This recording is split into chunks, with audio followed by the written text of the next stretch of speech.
అందరికీ నమస్కారం. ఈరోజు మనం చెప్పుకునేటువంటి వీడియో ప్రథమాధ్యాయంలో మూడో భాగంలోకి అడుగుపెట్టేది. అయితే మనం గత వీడియోలో చెప్పుకున్నది ఏమిటండి? ఈ యొక్క వ్రతముని ఎలా ఆచరించాలి? ఏ సమయమునందు ఆచరించాలి? అలాగే ఈ యొక్క వ్రతముని ముందుగా ఎవరికి పూజ చేయాలి అనేటువంటి విషయాన్ని మనమంతా కూడా తెలుసుకున్నాం.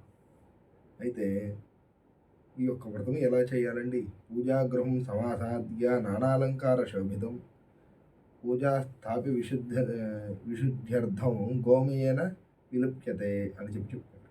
అంటే ఏమిటండి? ఆ ప్రకారముగా సాయంకాలం కాలకృత్యములు కూడా తీర్చుకొని, అంటే ముందు వీడియోలో మనం చెప్పుకున్నాం, ప్రాతకాలము మధ్యాహ్న కాలము కాలకృత్యములు తీర్చుకోవాలి అని చెప్పి, అదే విధముగా సాయంకాలం కూడా కాలకృత్యములు తీర్చుకొని చక్కగా స్నానాది కార్యక్రమాలు చేసి పూజా మందిరం ఏదైతే ఉంటుందో, మన ఇంట్లో పూజా గది ఏదైతే ఉంటుందో ఆ గదిని శుభ్రపరుచుకొని అచ్చట స్థలశుద్ధి చెయ్యవలను. స్థలశుద్ధి చేసుకోవటం అంటే ఏమిటండి? గోమయము అంటే ఆవు పేడ లేక పసుపు తో కానీ చక్కగా ఇక్కడ అలంకరణ చేసుకోవాలి. అలాగే గోమయము తీసుకొని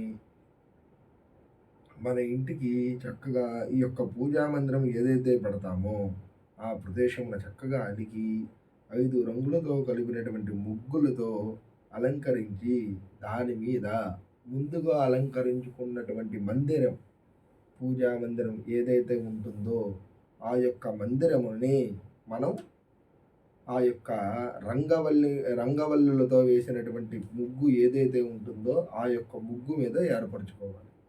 అయితే అందరికీ నేను చెప్పవచ్చేసేది ఏంటంటే, అందరికీ కూడా పూజా మందిరాలు ఉండవు. అంటే పూజా మందిరాలు అంటే ఏముండవండి?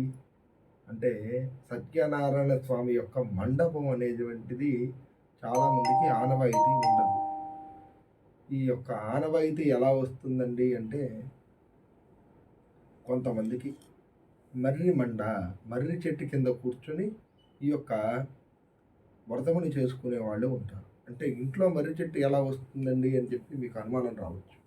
చక్కగా ఒక మర్రి మండని తెచ్చుకొని సత్యనారాయణ స్వామి వారి యొక్క పటము పక్కన పెట్టుకొని, ఆ యొక్క పటము యందు ఆ మర్రి మండ కింద పెట్టుకొని ఈ యొక్క వ్రతముని ఆచరించవచ్చు. కొంతమందికి ఎలా ఉంటుందంటే, ఈ యొక్క వ్రతముని ఎలా ఆచరించచ్చయ్యా అంటే, చక్కగా సత్యనారాయణ స్వామి యొక్క మండపాలు దొరుకుతాయి. ఆ మండపాన్ని తెచ్చుకొని ఈ యొక్క వ్రతముని ఆచరించవచ్చు. అయితే ఆ మందిరంలో నూతన వస్త్రం అంటే ఏదండి? తెల్లని వస్త్రం ఏదైతే ఉంటుందో ఆ తెల్లని వస్త్రము యందు ఆ మండపంలో వేయాలి. ఆ తర్వాత ఆ వస్త్రముపై 5 మాణికల బియ్యం పూసుకోవాలి. ఆ తర్వాత దానిపైన బంగారము కలశాన్ని ఉంచుకోవాలి అని చెప్పి సత్యనారాయణ స్వామి వారు తెలియజేశారు. అయితే ఈ యొక్క నారద మహర్షి సత్యనారాయణ స్వామిని మళ్ళీ అడుగుతున్నాడు. సత్యనారాయణ స్వామి అంటే ఇంతకీ ఎవరండి? విష్ణుమూర్తి అడుగుతున్నారు. నాయనా ఏమిటండి బంగారము కలశమా? సామాన్య ప్రజలైతే బంగారం పెట్టుకుంటారు, రాజులు చక్రవర్తులు అయితే బంగారాన్ని పెట్టుకుంటారు. సామాన్య ప్రజల వల్ల ఏమవుతుందండి బంగారపు కలశం అంటే? ఆనాడు చెబుతున్నాడు, రాగి కానీ, ఇత్తడి కానీ, వెండి కానీ, లేదు మట్టి పిడతనైనా పెట్టి పూజ చేసుకోవచ్చు అని చెప్తున్నాడు. అలాగే ఈ వ్రతముకు ద్రవ్యలోపము అనేటువంటిది జరగకూడదట. ద్రవ్యలోపం అంటే ఏమిటండి?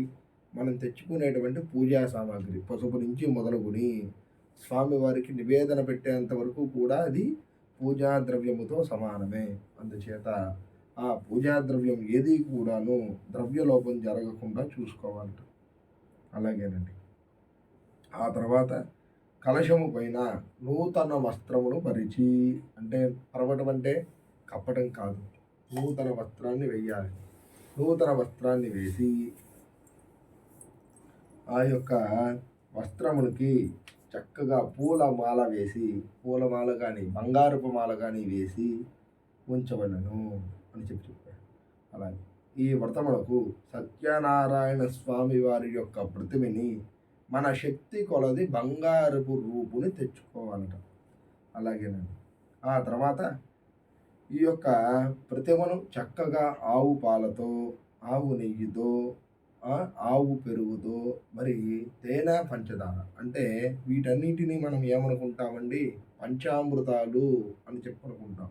ఈ పంచామృతాలతో స్నానము చేయించి ఆ యొక్క మండపాన్ని మనం ఏదైతే ఏర్పరచుకున్నామో ఆ యొక్క మండపమునందు ఉంచుకోవాలట. ఉంచుకొని అప్పుడు ఉంచుకోవాలట. ఆ తర్వాత నారద మహాముని మరలా ప్రశ్నించాడు. ఏమని ప్రశ్నించాడని, ముందుగా ఎవరికి పూజ చేయించాలి, ఈ యొక్క పూజకి ప్రప్రథమంగా ఎవరిని ఆవాహన చెయ్యాలి అని చెప్పి అడిగారట. అడిగేసరికల్లా చెబుతున్నారు, విఘ్నేశ పద్మజా విష్ణు మహాదేవశ్చ పూజతే ఆదిత్యాదిగ్రహా సర్వే శుక్రాద్యష్టదిగ్గేశ్వర అత్రాంగదేవతా ప్రోక్తా తస్మాదగ్రే ప్రపూజయేదని చెప్పి శాస్త్రం. అంటే ప్రప్రథమంగా ఇక్కడ లోకానికి జనులకు తెలియాల్సినటువంటి విషయం ఒక విషయం ఉన్నది.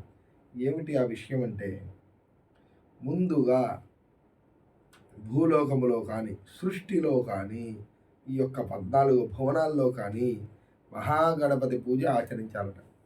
ఈ యొక్క గణపతి పూజని ఎందుకు ఆచరించాలి ఏమిటి అంటే, ఈ యొక్క భూలోకమయందు విఘ్నకర్త విఘ్నహర్త అని చెప్పి గణపతికి శాస్త్రం. ఆదో పూజ్యో గణాధిప అని చెప్పి శాస్త్రం. అంటే భూలోకములో విఘ్నాల్ని సృష్టించేవాడు, విఘ్నాల్ని పోగొట్టేవాడు ఇద్దరు గణపతి. ఎలా చెబుతానండి, విఘ్నాలు ఎలా వస్తాయండి? మనం ఏదైనా వ్రతం చేసుకుంటున్నాం, ఏదైనా పూజ చేసుకుంటున్నాం, ఏదైనా హోమం చేసుకుంటున్నాం, లేదు సరదాగా ఏదైనా ఫోటో దిగుతున్నాం అనుకోండి. మరి ఎవరో వస్తారు స్నేహితుడు, ఎరా బాగున్నావా అంటాడు. ఈ పూజ చేసుకునేవాడో, ఫోటో దిగేవాడో, లేకపోతే ఇంకేదైనా పని చేసేవాడో ఎవడైతే ఉంటాడో వాళ్ళు ఏం చేస్తారు, ఈ యొక్క పని మీద శ్రద్ధని విడిచిపెట్టి ఆ యొక్క పిలిచినటువంటి స్నేహితుడో, మావయ్యో, బాబాయ్యో ఎవరైతే ఉంటారో వారి మీద శ్రద్ధ చూపిస్తారు. అంటే ఇక్కడ ఏమవుతుంది, గణపతిని సరిగ్గా ఆరాధించక మనకి విఘ్నాల్ని కల్పిస్తున్నాడు. అంటే ముందుగా గణపతి ఆరాధన మనం శుభ్రంగా చేయాలి. ఇంకొక శాస్త్రం ఉంది. ఏమిటండి, చిన్న పిట్ట కథ చెబుతాను మనందరికీ. ఏమిటండి ఆ పిట్ట కథ అంటే, కైలాస పర్వతంలో శంకరుడు నివాసం చేస్తాడు. శంకరుడు అంటే ఎవరు? శివాలయంలో ఉండేటువంటి శివుడు కైలాసంలో ఉంటాడని చెప్పి మనందరికీ కూడాను తెలుసు. మరి శంకరుడు ఒకనాడు ఒక రాక్షసుడిపై యుద్ధానికి వెళతాడు. యుద్ధానికి వెళితే వినాయకుడు ఎదురు వస్తాడు శంకరుడికి. కనీసం ఒక నమస్కారం కానీ లేకపోతే ఒక పువ్వు పెట్టడం కానీ చేయడు. ఎవరు? శంకరుడు వినాయకుడికి పెట్టడు.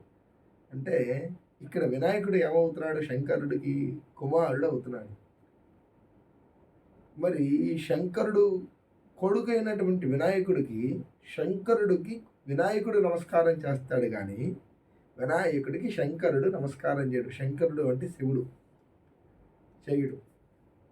అలాంటప్పుడు ఈయన వెళ్ళినటువంటి కార్యక్రమం అంటే ఈయన తలపెట్టినటువంటి యుద్ధం ఏదైతే ఉంటుందో ఆ యుద్ధాన్ని జరగకుండా ఆటంకాలు కలిగిస్తాడు.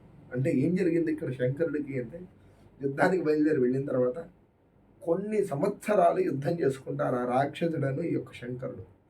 యుద్ధం చేసుకుంటూ ఉండగా శంకరుడు ఒకసారి తెలివిగా ఆలోచించి చేస్తే ఆ క్షణముని శంకరుడు ఆలోచిస్తాడు. ఏమని ఆలోచిస్తాడు? నేను కైలాసం నుంచి బయటికి వచ్చేటప్పుడు నా కుమారుడు నాకు నమస్కారం చేశాడు. ఎందుకు నమస్కారం చేశాడు? నా కుమారుడికి నేను తండ్రి కాబట్టి నమస్కారం చేశాడు. కానీ నా కుమారుడికి నేను ఒక వరాన్ని ఇచ్చాను. ఏ వరం ఇచ్చాను అంటే, ఈ యొక్క భూలోకములో కానీ సృష్టిలో కానీ ముందుగా నా కుమారుడి యొక్క ఆరాధన ఎవరైతే చేస్తారో వారికి ఎలాంటి విఘ్నాలు ఉండవు అని చెప్పి నా కుమారుడికి వరం ఇచ్చాను. మరి సృష్టిలో అంటే నేను కూడా ఒక భాగమే కదా సృష్టిలో. అంటే ఈ 14 లోకాల్లో నేను ఒక భాగవంతుడినే కదా! నన్నంతా కూడా హరించేవాడు అంటాడు. అంటే లయకారకుడు అంటారు శంకరుడిని. మరి నన్ను లయకారకుడుగా అన్నప్పుడు నా కుమారుడికి నేను లయం చేయాలి అంటే నేను తీసేయాలి అనుకున్నటువంటి వ్యక్తిని నేను నాశనం చేయలేకపోతున్నాను అంటే, వాడిని సంహరించలేకపోతున్నాను అంటే, ఈరోజు నేను నా కుమారుడికి నమస్కారం చెయ్యలేదు. అంటే నేను కైలాసం నుంచి బయలుదేరి వచ్చేటప్పుడు నా కుమారుడికి నేను గణాధిపతి పూజ చెయ్యలేదు. మరి గణపతి పూజ చెయ్యనందువలన ఈరోజు నాకు ఈ యొక్క యుద్ధము ఆటంకం వచ్చింది అని చెప్పి శంకరుడు ఆనాడు ఆ యుద్ధము నుంచి తప్పించుకొని కైలాసానికి వచ్చి గణేశుడికి ప్రార్థన చేస్తాడు. ఏమని ప్రార్థన చేస్తాడండి? చిత్రరత్న విచిత్రాంగం చిత్రమాల విభూషితం కామరూప రథందేవం వందేహం గణనాయకం. అంటే ఒరి నాయన, ఎక్కడ చూసినా నువ్వే ఉంటావు, చిత్రరత్నంగా ఉంటావు, చిత్రమాలలు వేసుకుంటావు, కామరూప రథందేవం వందేహం గణనాయకం. అందమైనటువంటి శరీరాన్ని కలిగి ఉంటావు, అందమైనటువంటి రథాన్ని కలిగి ఉంటావు. అలా ఉన్నటువంటి ఓ వినాయక, నీకు నా నమస్కారము. అలాగే శుక్లాం వరదరం విష్ణుం శశివర్ణం చతుర్భుజం ప్రసన్నవదనం ధ్యాయేత్ సర్వ విఘ్నోపశాంతయే. అలాగే ఇలా ధ్యానం చేస్తాడు గణపతిని. ధ్యానం చేసి ఆయనకి ఇష్టమైనటువంటి పండుని నివేదన పెడతాడు. అంటే గణపతి ఇష్టంగా ఏం తింటాడండి? లడ్డు కానీ, చెరుకు కానీ, లేకపోతే దానిమ్మ పండు కానీ, జామ పండు కానీ, అరటి పండు కానీ ఇష్టంగా తింటాడు. వీటన్నిటికంటే ఆయనకి ఇష్టమైనటువంటి పదార్థం ఏదండి? గరిక. గరికని ఇష్టంగా తీసుకుంటాడు ఈ యొక్క గణపతి. ఈ విధముగా గణపతికి ఆరాధన చేసి బయలుదేరి వెళతాడు.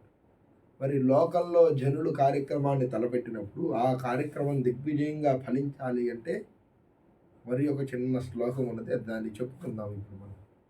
ఏమిటంటే ఆ శ్లోకం? లాభస్తేషాం జయస్తేషాం కుజస్తేషాం పరాభవః ఏషాంది వరస్క్యామో హృదయస్థో జనార్దన అని చెప్పి శ్లోకం.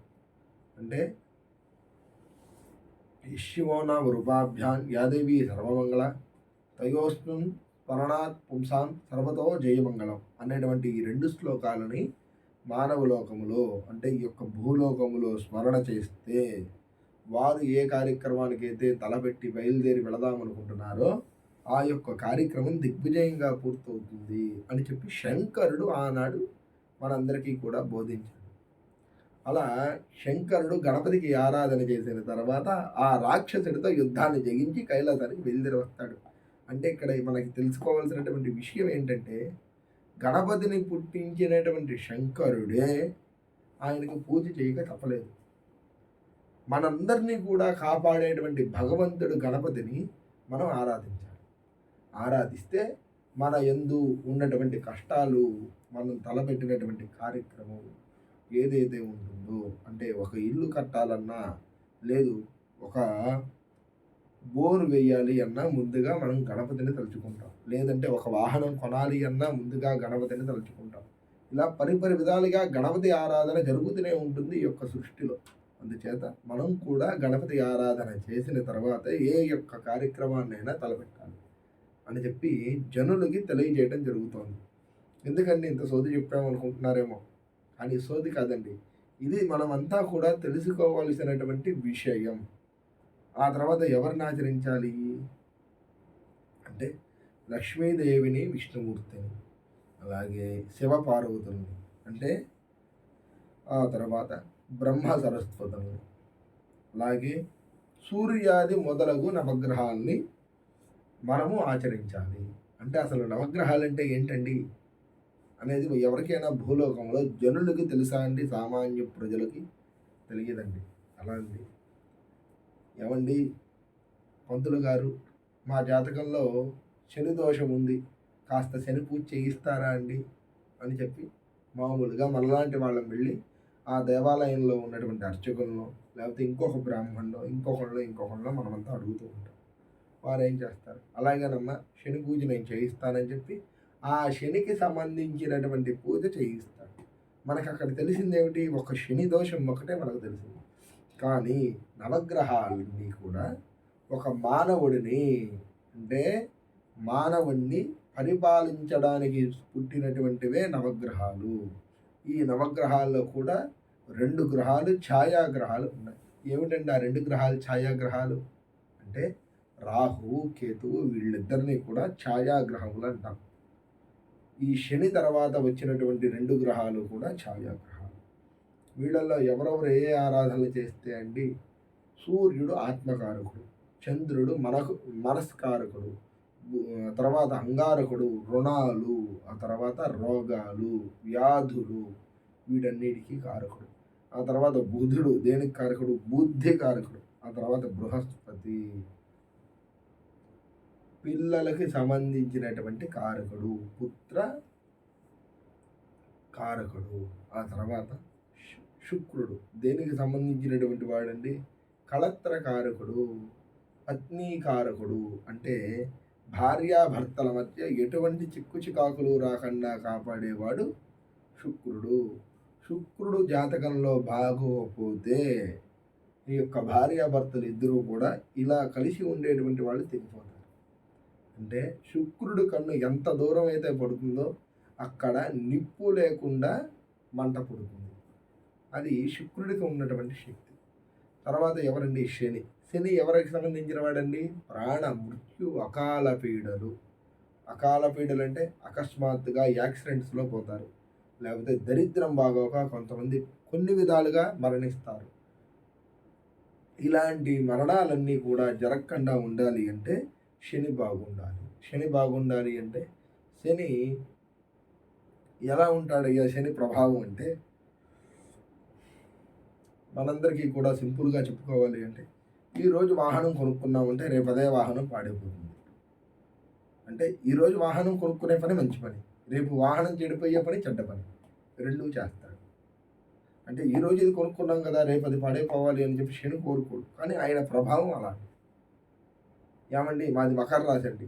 ఈ మధ్య నన్ను కొంతమంది అడిగారు, మకర రాశి అండి, శనికి మరి అది శని యొక్క రాశి అంటారు కదా, మరి ఈ రాశిలో శని ఉన్నప్పుడు మరి ఆ యొక్క శని ప్రభావం తగ్గుతుందట కదా అన్నారు. అంటే వారికి తెలియనటువంటి విషయం ఏంటంటేనండి, శని ఏ రాశిలో ఉన్నా ఆయన ప్రభావం వారందరికీ కూడా చూపిస్తాడు. అది శని యొక్క లక్షణం. ఆ తర్వాత రాహువు, కేతు. ఈ రాహుకేతువులు ఏం చేస్తారండి అంటే, రాహువు కళ్ళకి సంబంధించినటువంటి బాధలు. రాహువు జాతకంలో బాగోకపోతే, రాహువు ఇంకొక కారకుడు, మాతృకారకుడు కూడా రాహువు. రాహువు బాగోకపోతే తల్లికి అనారోగ్యాలు వస్తాయి జాతకంలో రాహువు బాగోకపోతే. మరి ఈ రాహు అనేవాడు ఎలా వస్తాడండి? కళ్ళకు సంబంధించినటువంటి బాధలు రాహువు. ఈ రాహువుకి ఎలా ఉంటాయండి బాధలు? పుట్టగానే కొంతమంది కళ్ళజోడు వస్తుంది, చత్వారం ఏర్పడుతుంది. అలాగే మధ్యలో కొంతమందికి ఒక పొడలాగా ఏర్పడిపోతుంది. ఈ మధ్య లెన్సో ఏవో అంటారు ఇంగ్లీష్లో, అవి పెట్టుకుంటున్నారు అంతా కళ్ళల్లో. ఇవన్నీ కూడా ఏర్పడతాయి. ఆ తర్వాత కేతువు. కేతువు అనేవాడు జ్ఞానకారు. జ్ఞానం బాగోపోతే ఏం చేస్తాం? చెప్పిన మాట చెప్పకుండా చెబుతూ ఉంటాం. అంటే కొట్లోకి వెళ్ళి వాళ్ళు 100 రూపాయల వస్తువు అయిందంటే మనం 10 రూపాయలు ఇచ్చేస్తాం. వాడు 10 మాటలు తిడతాడు. ఎందుకండి 10 రూపాయలు ఇస్తాం? జ్ఞానం లేదు. వాడు 100 అంటే మనం 10 అనుకుంటాం. లేదు పొరపాటున వాడు అయ్యా నీ కొట్లో 20 రూపాయలు అయింది నీ సరుకులు అన్నాడు అనుకోండి, 200కి 5 ఇచ్చి ఉంచని చెప్పొస్తాం. మిగిలిన చిల్లర మర్చిపోతాం. ఎందుకు మర్చిపోతాం మిగిలిన చిల్లర అంటే? జ్ఞానం లేదు వాడికి. జ్ఞానహీనుడైపోతాడు. ఈ జ్ఞానం లేని వాళ్ళని పిచ్చివాడా అంటాం మనం తెలుగులో. అది అందరూ అనే మాటే, నేను అనే మాట కాదు. ఇలా కేతువు బాగోకపోతే జరిగేది.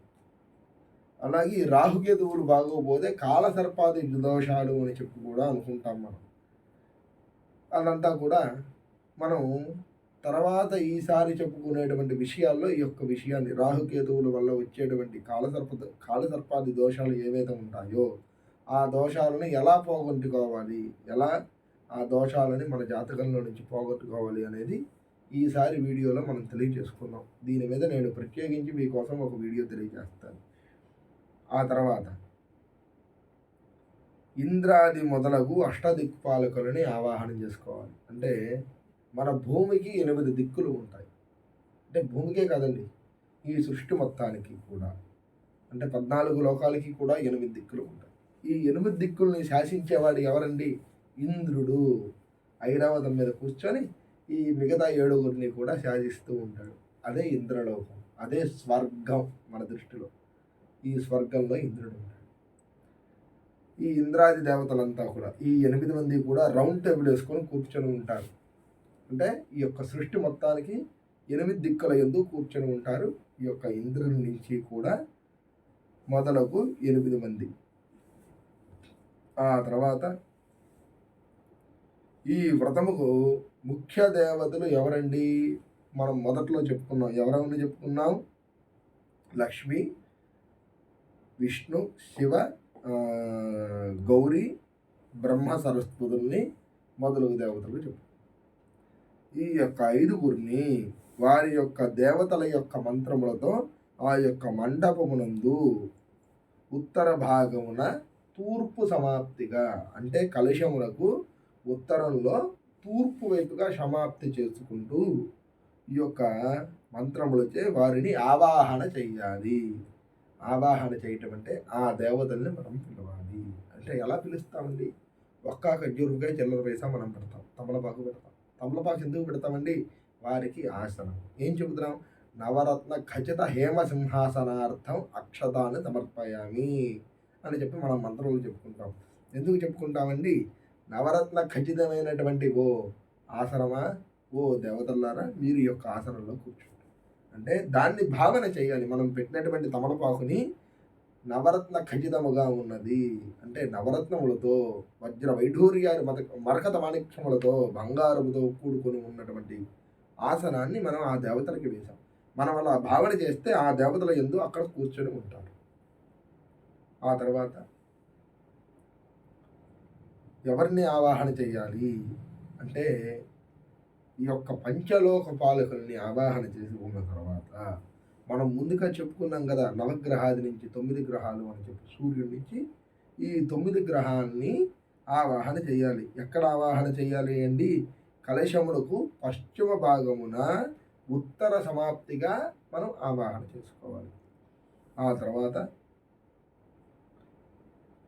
దిక్పాలకులని ఆవాహనం చేయాలి అని చెప్పి మామూలుగా పెద్దలు చెబుతూ ఉంటారు. కానీ ఇక్కడ ఒక చిన్న మర్మం ఉంది. ఏమిటంటే దిక్పాలకుల్ని ఆవాహనం చేస్తే పూజ మొత్తం ఆవాహన అయిపోయినట్టు. అందుకని అంతకంటే ముందుగా మనం ఒక కలశముని ఏర్పాటు చేసుకున్నాం. ఆ కలశములో వరుణదేవుణ్ణి, అలాగే లక్ష్మీనారాయణుని ఆవాహన చేసుకోవాలి.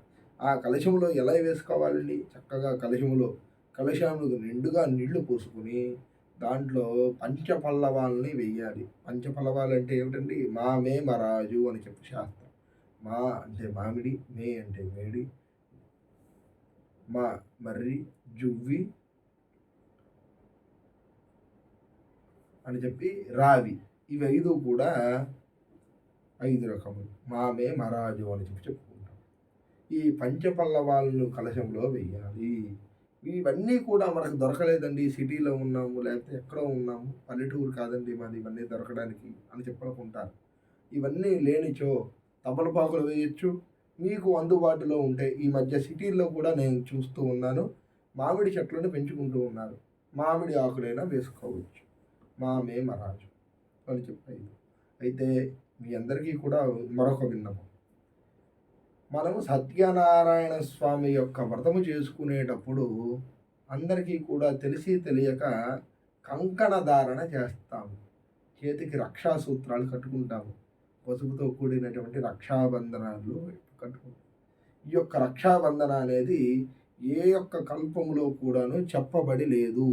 వ్రత కథలో కూడా మనకి చెప్పలేదు. కంకణాలు కట్టుకోవాలి, ఇన్ని పోగులు పోసుకోవాలి అని చెప్పి ఎక్కడా కట్టుకోమని లేదు. దయచేసి సత్యనారాయణ స్వామి యొక్క వ్రతములకు కంకణాలు కట్టుకోకూడదు. ఎందుకంటే కంకణాలు కట్టుకునేటువంటి కార్యక్రమం అయితే కాదు. ఇది కేవలం మనం మన కోరిక తీర్చుకునేటువంటి కార్యక్రమం మాత్రమే కాబట్టి కంకణాలు అనేటువంటిది ఈ యొక్క వ్రత కథలో కూడా చెప్పడం. మీకు ఎవరికైనా అనుమానం ఉంటే ఆ యొక్క సత్యనారాయణ స్వామి యొక్క వ్రతకల్పము బయట దొరుకుతుంది. ఆ యొక్క వ్రతకల్పములో మొదటి కథలో చూడండి. మొదటి కథ నుంచి 5 కథల వరకు, లేదంటే మొదటి కథ నుంచి 9 కథల వరకు మీరు చూడండి. ఆ యొక్క 9 కథల్లో కూడా ఎక్కడ కూడా సత్యనారాయణ స్వామి యొక్క వ్రతములకు కంకణాలు కట్టమని చెప్పి ఎక్కడా కూడాను లేదు. దయచేసి జనులు అన్యదా భావించకుండా ఈ యొక్క మాటని మీరు శ్రద్ధగా వినవలెను. అయితే ఎందుకు చెప్పానండి కంకణం కట్టమని అంటే, నన్ను లోకములో జనులు చాలామంది అడిగారు, ఏమండి పంతులు గారు, లేకపోతే ఏమండి అయ్యగారు, మీరు సత్యనారాయణ స్వామి వ్రతమే కదా చేయించేది, మరి మీరు ఎందుకండి కంకణం కట్టరు, కంకణం కట్టవచ్చా లేదా అని చెప్పి చాలామంది అడిగారు. అయితే నేను చెప్పాను, అమ్మా దీనికి కంకణం కట్టకూడదు. ఈ యొక్క వ్రతమునకు కంకణ ధారణ లేదు, కంకణ ధారణ చెయ్యకూడదు. కంకణ ధారణ చేస్తే పాపం వస్తుంది, మనకు పుణ్యం రాదు. ఎందుకంటే లేనిదాన్ని ఉన్నది అని చెప్పి సృష్టించుకోకూడదు మనము అని చెప్పి నేను చెప్పాను వాళ్ళందరికీ కూడా. అదే విషయము ఈరోజు నా వీడియో చూసే వాళ్ళందరికీ కూడా తెలియజేస్తున్నాను. సత్యనారాయణ స్వామి యొక్క వ్రతమునకు కంకణ ధారణ లేదు అని చెప్పి చెప్పడం జరుగుతున్నది. ఆ తర్వాత కలశములోకి లక్ష్మీనారాయణ ఆవాహన చేసుకోవాలి. ఆ తదుపరి అష్టదిక్పాలకుల యొక్క ఆవాహనం మనం చేసుకోవాలి. చేసుకున్న తర్వాత వారికి యథాశక్తిగా షోడశ ఉపచార పూజలను మనం ఆరాధించాలి. షోడశ ఉపచార పూజలు అంటే ఏమిటండి అంటే 16 రకాలైనటువంటి ఉపచార పూజలు భగవంతుడికి మనం అందచేయాలి. ఆ యొక్క ఇదిని మనం షోడశ ఉపచార పూజలు అని చెప్పి చెప్పుకుంటాం సాంస్క్రిట్లో. తెలుగులో ఏం చెప్పుకుంటామండి, 16 ఉపచార పూజలు, 16 రకాలైనటువంటి పూజలు. మనకంటే పెద్దవారు వస్తే ఇంటికి ఏం చేస్తామండి, మర్యాద ఇచ్చి కుర్చీ వేస్తాం.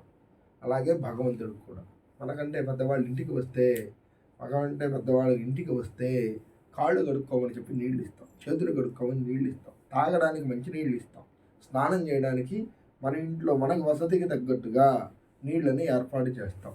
వేడి నీళ్ళు అయితే వేడి నీళ్ళు, చన్నీళ్ళు అయితే చన్నీళ్ళు, ఆ నీళ్ళని మనం ఏర్పాటు చేస్తాం. ఆ తర్వాత కట్టుకోవడానికి బట్టలు ఇస్తాం. ఆ తర్వాత ధరించడానికి అంటే స్నానం చేసి రాగానే మనం పెట్టుకోవడానికి బొట్టుని ఇస్తాం. ఆ తద్వారా ఆడవాళ్ళు అయితే పూర్వకాలంలో ధూపం వేసుకునేవాళ్ళు. ధూపం అంటే ఏంటండి, సాంబ్రాణి పొగ, అది వేసుకునేవాళ్ళు. అలాగే తినడానికి భోజనం పెడతాం.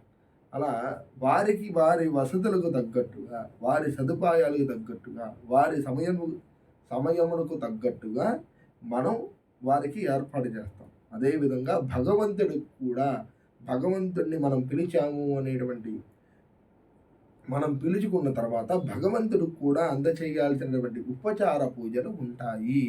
అవే 16 రకాలైనటువంటి పూజలు. ఆ 16 రకాలు కూడా భగవంతుడికి మనం షోడశ ఉపచార పూజలు అని చెప్పి సంస్కృతంలో చెప్పుకుంటాం, చెయ్యవలను.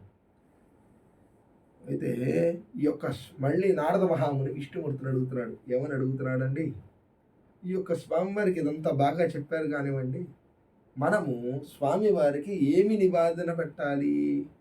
సత్యనారాయణ యొక్క స్వామికి, సత్యనారాయణుడు అంటే ఎవరు అనేటువంటిది మనం 2వ అధ్యాయంలో చెప్పుకున్నాం. ఎవరండి సత్యనారాయణుడు? బ్రహ్మ విష్ణు మహేశ్వరులు త్రిమూర్తులు కలిస్తేనే సత్యనారాయణ స్వామి కదా.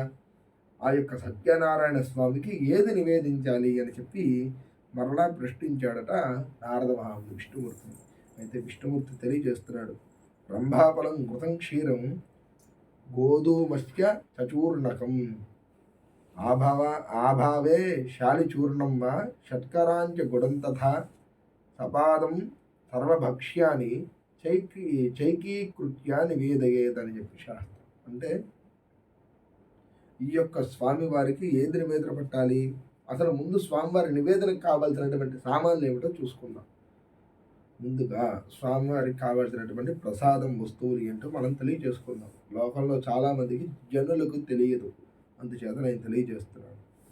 అరటి పండ్లు, అలాగే నెయ్యి, అంటే ఆవు నెయ్యి కాదండి, ఆవు నెయ్యి కొంచెమే వేయాలి. దానికి రుచిగా కావాలి అంటే గేదె నెయ్యి వేసుకోవాలి. ఆ తర్వాత పంచదార, తర్వాత గోధుమ రవ్వ కానీ, గోధుమ పిండి కానీ ఇవేవి లేనిచో బియ్యపు పిండైనా పనికొస్తుంది, బొంబాయి రవ్వ అయినా పనికొస్తుంది. బెల్లము ఇవి ప్రసాదముగా చక్కగా కలుపుకొని, అంటే ఆ మిశ్రములు మన దగ్గర వాటిల్లో ఏవైతే అందుబాటులో ఉంటాయో వీటిల్లో మనం యాలకులు వేసుకోవచ్చు, జీడిపప్పు, కిస్మిస్, బాదం పప్పు, ఆ తర్వాత మనకి ఏ పప్పులు దొరికితే ఆ పప్పులు వేసుకోవచ్చు. ఇవన్నీ కూడా చక్కగా కలుపుకొని స్వామివారికి నివేదన చేయవచ్చు. ఇందుట్లో వనమాల విభూషితుడు ఈ యొక్క రమాసహిత వీరవెంకట సత్యనారాయణ స్వామివారు. వనమాల విభూషితుడు అంటే, వనమాల అంటే ఏంటి? తులసిమాల. తులసిమాల కూడా స్వామివారికి మనం ఏర్పాటు చేయొచ్చు. అలాగే స్వామివారికి షోడశోపచార పూజల్లో సహస్రనామం చేసుకోవచ్చు, అష్టోత్తరం చేయొచ్చు. ఈ యొక్క సహస్రనామం కానీ అష్టోత్తరం కానీ చేసుకునేటువంటి సమయంలో చక్కగా తులసి దళాలతో పూజ చేసుకోవచ్చు. స్త్రీలు చక్కగా సౌభాగ్యంగా ఉండడానికి లక్ష్మీదేవి అష్టోత్తరముతో చక్కగా సహస్రనామార్చన కానీ, లక్ష్మీదేవి అష్టోత్తరముతో కానీ కుంకుమార్చన చేసుకోవచ్చు. ఆ తర్వాత బంధుమిత్ర జనులతో ఈ యొక్క వ్రత కథను విని, ఆ తర్వాత వచ్చినటువంటి బ్రాహ్మడికి తగిన దక్షిణను ఇచ్చి ఆ యొక్క వ్రతమును సమాప్తి చేసుకోవాలి అని చెప్పి సాక్షాత్తు విష్ణుమూర్తి నారద మహామునికి తెలియజేశారట. అయితే ఇంకొక చిన్న విషయం అండి, కలియుగంలో తెలియజేయాల్సినటువంటి విషయం ఏమిటంటే, ఈ వ్రతమును సమస్త కోరికలకు కూడా తీరుస్తుందట ఈ యొక్క వ్రతము. అలాగే కలియుగమున విశేషముగా భూలోకములో జనులందరికీ కూడా ఈ వ్రతము సులభోపాయముగా చెప్పబడినది. ఎందుకంటే మన ఇంట్లో ఉన్నటువంటి వస్తువులతోనే మనం సత్యనారాయణ స్వామి యొక్క వ్రతాన్ని ఆచరించవచ్చు అని చెప్పి ఈ యొక్క ప్రథమాధ్యాయంలో 3వ భాగంలో మనమంతా కూడా తెలియజేసుకున్నటువంటి విషయాలు. అయితే మరలా ఒక మాట చెప్తున్నాను. కంకణ ధారణ ఈ యొక్క సత్యనారాయణ స్వామి యొక్క వ్రతమునకు లేదు. భూలోకంలో ఉన్నటువంటి జనులు నన్ను అన్యదా భావించకుండా ఈ యొక్క కంకణ ధారణని ఈ యొక్క సత్యనారాయణ స్వామి యొక్క వ్రతములో ధరించడం ఆపేయవలసిందిగా మనస్ఫూర్తిగా వేడుకుంటున్నాను. ఈ యొక్క వ్రతము మనకి ప్రథమాధ్యాయములో 3వ భాగంలో మనం చెప్పుకోవడం జరిగింది. అంటే ఈ యొక్క ప్రథమాధ్యాయం ఈ రోజుతో పరిపూర్ణమైనది. స్వస్తి ప్రజాభ్య పరిపాలయంతాం న్యాయేన మార్గేణ మహిం మహిషాః గోబ్రాహ్మణేభ్య శుభమస్తు నిత్యం లోకా సమస్త సుఖినో భవంతు. అయితే ఈ యొక్క 2వ అధ్యాయంలో ప్రథమ భాగంలో మనం రేపటి నుంచి అడుగు పెట్టుకోవడం జరుగుతోంది. 2వ అధ్యాయం ప్రథమ భాగంలో ఎవరి గురించి ఏమిటి అనేటువంటిది చిన్న హింట్ ఇచ్చుకుందాం మనమంతా. ఏమిటి ఆ హింట్ అంటే, పూర్వము ఒకానొక మనిషి, ఆ మనిషి ఎవరు అనేది మీ అందరికీ కూడా తెలుసు. ఏ విధంగా బాధపడ్డాడు. అయితే ఈ యొక్క వ్రతమును మొట్టమొదటగా ఎవరు ఆచరించారు? భూలోకములు. ఎవరు ఆచరింపచేశారు? ఈ యొక్క భూలోకంలో ఈ యొక్క వ్రతముని మొట్టమొదటగా ఎవరు ఆచరింపచేశారు? ఈ యొక్క వ్రతము ఎలా ఈ యొక్క భూలోకములో వర్ధిల్లినది అనేటువంటి విషయాలన్నీ కూడా రేపు మనం 2వ అధ్యాయంలో ప్రథమ భాగంలో తెలియజేసుకున్నాం. ఇదంతా కూడా గమనించి చక్కగా భూలోకంలో ఉన్నటువంటి జనులంతా కూడా ఈ యొక్క సత్యనారాయణ స్వామి యొక్క వ్రతమును ఎప్పుడు ఆచరించచ్చండి అంటే, మాఘవే మాధవే మాసి కార్తికే విషుభేదినే అని చెప్పి మనం మొన్నటి అధ్యాయంలో చెప్పుకున్నాం. అంటే 2వ అధ్యాయంలో మనం ఈ యొక్క వ్రతం గురించి తెలియజేసుకున్నాం. అందుచేత మాఘమాసంలో కానీ, మార్గశీర్ష మాసంలో కానీ, కార్తీక మాసంలో కానీ, ఏకాదశియాం పౌర్ణమాయాం ఏకాదశి నాడు కానీ, పౌర్ణమి నాడు కానీ, లేదు మానవుడు ఏదైనా కోరిక కోరుకున్నప్పుడు కానీ, లేదు గృహారంభాది వివాహాది శుభకార్యక్రమాలు చేసుకున్నప్పుడు కానీ ఈ యొక్క వ్రతమును ఆచరించవచ్చు. అలాగే పుత్ర పౌత్రాది సంతానముల కొరకు ఈ యొక్క వ్రతమును మనం ఆచరించవచ్చును. ఇక్కడికి ఈ యొక్క ప్రథమాధ్యాయాన్ని పూర్తి చేస్తున్నాము. రేపటి నుంచి ఈ యొక్క 2వ అధ్యాయంలోకి మనం అడుగు పెట్టుకుందాము. స్వస్తి.